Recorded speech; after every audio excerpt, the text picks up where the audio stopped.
justice. A call to dismantle racial injustice. My name is Naomi Ginapuse. I'm going to take you through a feature story for change about social injustice that has brought international awareness.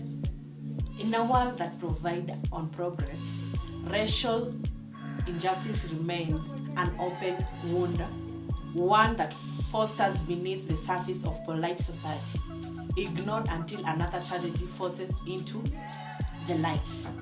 The names of the victims, George Floyd, Breonna Taylor, Hamoud Abari, and countless others, have become rallying cries.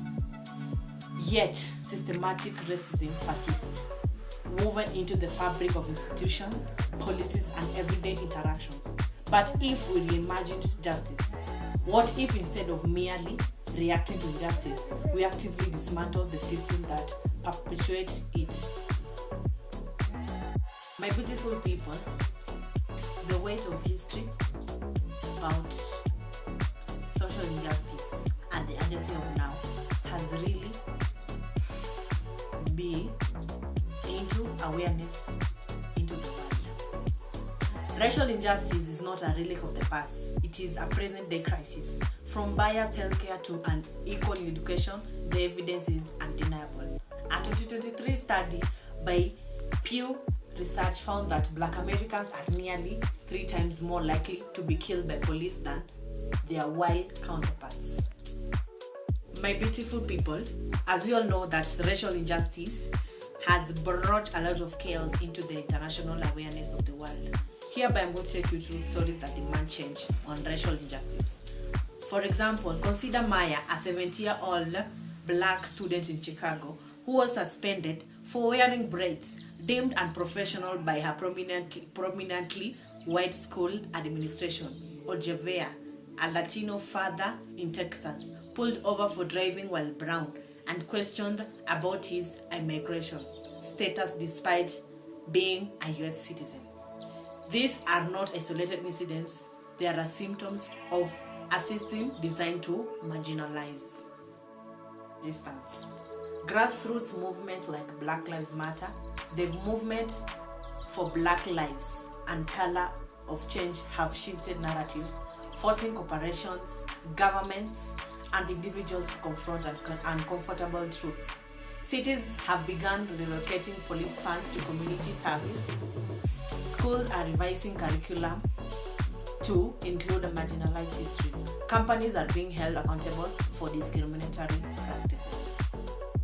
Despite the racial disorders in the world, but there is still hope that a future can be reimagined. Justice isn't the absence of oppression, it's the presence of equity. Imagine a world where policing is defined with an armed crisis responders handling mental health calls instead of armed officers. Other example can be schools celebrate cultural diversity and instead of punishing it. Another example is hiring practices are audited for bias, ensuring fair opportunities for all. Another one is media amplifies marginalized voices rather than perpetuating stereotypes. My beautiful audience, this feature is possible, but if only we act. Silence is complicity. Neutrality is betrayal.